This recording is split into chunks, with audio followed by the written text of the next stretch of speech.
ակնհայտորեն նախընտրությունները հաշվի առնելով դուք լինելու եք ցուցակի առաջին դիրքերում, առաջին երկրորդ գուցե երրորդին ամենակիչը,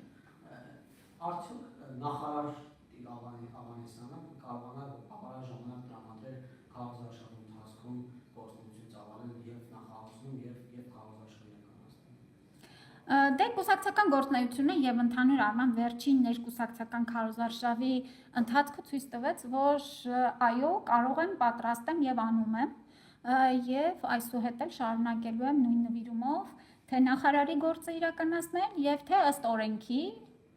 արդեն իսկ քարոզարշավի ժամանակ, ինչպես որ կարգն է իրականացնել քարոզարշավ, բայց արդյունքները իհարկե դեռ շուտ է գուշակել, սպասենք 1 օր էլ կտեսնենք։ Բայց ինչ ակնկալիք ունեք, առաջիկին եք լինելու ցուցակում ըստ ձեզ։ Ես ակնկալում եմ, որ իմ սիրելի կուսակից ընկերները վստահության քվե կտան ինձ, որովհետև վերջին տարիների իմ աշխատանքը բաց հրապարակային է եւ վստահ եմ, որ գնահատականի կարժանանա,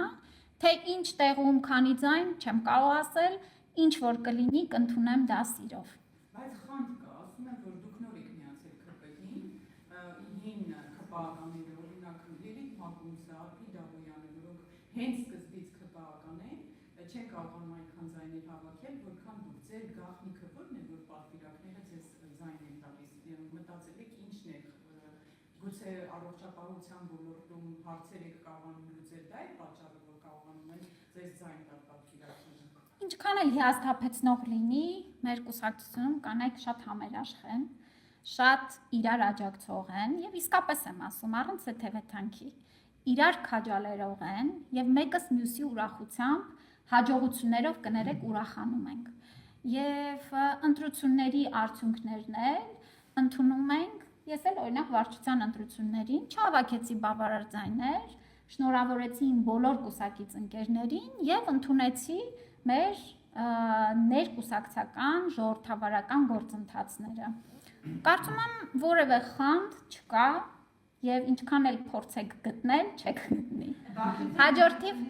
հա։ Ընտրություններից հետո կար ժամանակ հետո տեղ ունեցան այս ընտրությունները։ Այդ կար ժամանակ ընթացքում դուք ինչ կարողացաք այնպես անել, որ վայելեցի կուսակցականների վստահությունը։ Մենք միայն մի բան ենք հիշում, պարում էինք, գուցե դա է շատ լավ ստացվել կամ դա է շատ գնահատել։ Գիտեք, ցանկացած ընտրությունների արդյունքը նաև հնարավորություն է ինքնահայեցման, հասկանալու ինչն է իրականացվել այնպես, որը որ մարդկանց գրավել է, ինչը ոչ, ինչ ուղղություններով պետք է հավելյալ ջանք գործադրել։ Եվ իհարկե, երբ որ մարդը պարտվում է, սա կյանքի եւս շատ կարևոր ընթացք է, որը մղում է ել ավելի ջանասիրաբար լծվելու գործին, հաջորդիվ հաղթելով միանշանակ, բայց թե պարը, թե առողջության ապահովագրությունը, թե 8 տարիների աշխատանքը, թե համակրանքը, չգիտեմ, գուցե ընտրողներին հարցնեք։ Կամ էլ գուցե այդ ընտրողների մեջ ցածր աշխատավարձ ստացող բուժանձնակազմ չկա, դա է նաև առիթ հանդիսացել Տիկին Աբրահամյանը, որովհետև այս համակարգիների դրումից հետո մարդիկ ասում են 13,000 դրամ աշխատավարձ են ստացել։ Դե տեսեք, որ դուք եք ասում, ուրեմն երևի չկան ցածր ստացող բուժաշխատողներ այս պահին։ Բայց ընտրողների մեջ չկա։ Պատվիրակների մեջ չկա։ Այսօր բան եմ ունեցել,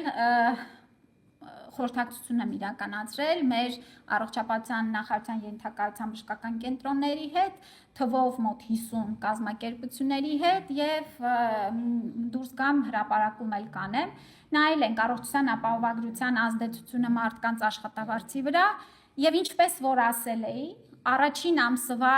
գուցե ոչ այնքան փորձառու լինելը եւ կատարողականի ոչ ամբողջական ներկայացնելը որոշ ուղղություններով խնդիրներ էր հարուցել, ուրախ եմ, որ պատկերը այլևս փոխվել է եւ մեր ընտանեկան բժիշկները, թերապևտները, մանկաբույժները միջինում 30-ից 40% աշխատավարձի հավելում ունեն։ Մյուս նեղ մասնագետները եւս ունեն բարձրացում, ունենք մասնագետներ, ակնաբուժներ, նյարդաբաններ, սրտաբաններ, ովքեր կրկնակիից ավել աշխատավարձ են ստացել, ինչի համար ես շատ ուրախ եմ, որտեղ մեր մասնագետները արժանի են։ Ունենք մի քանի մասնագիտություններ, որոնք զբաղվածության եւ պացիենտների հոսքի հետ կապված խնդիրներ կան, բայց իրենց հետ էլ աշխատում ենք եւ այս մասով էլ բոլոր հարցերը կկարգավորվեն։ Եվ առողջության ապահովագրությունը մեծ ձեռքբերում է ոչ միայն ժողովրդի, ոչ միայն մեր քաղաքացիների համար, այլ նաեւ մեր բուժաշխատողների համար այս ռեֆորմը եւս չափազանց կարեւոր ռեֆորմ է։ Տիկին Հավանեսյան, քանի որ նաեւ այս ընտրությունները որոշվելու է, չէ՞, ով է լինելու վարչապետի թեկնածուն,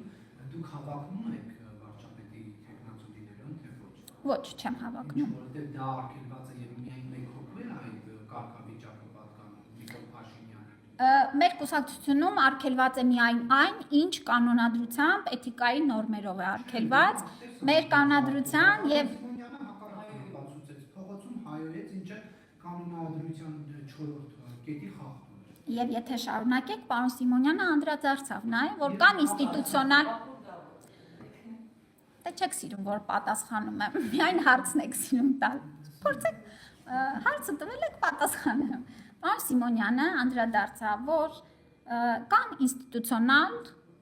ճանապարհներ, հասկանալու սխալը եւ այլն եւ այլն։ Եվ ձեր նշած էթիկայի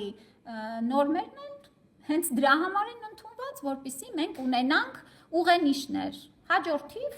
շարունակեմ ձեր հարցի պատասխանը, մեր կուսակցությունում արգելված է միայն այնինչ նշված է կանոնադրության մեջ եւ էթիկայի նորմերով, բայց ես չեմ հավակնում վարչապետի թեկնածու լինելուն, հավակնում եմ լինել 30-ի մեջ, հուսամ կհաջողեմ։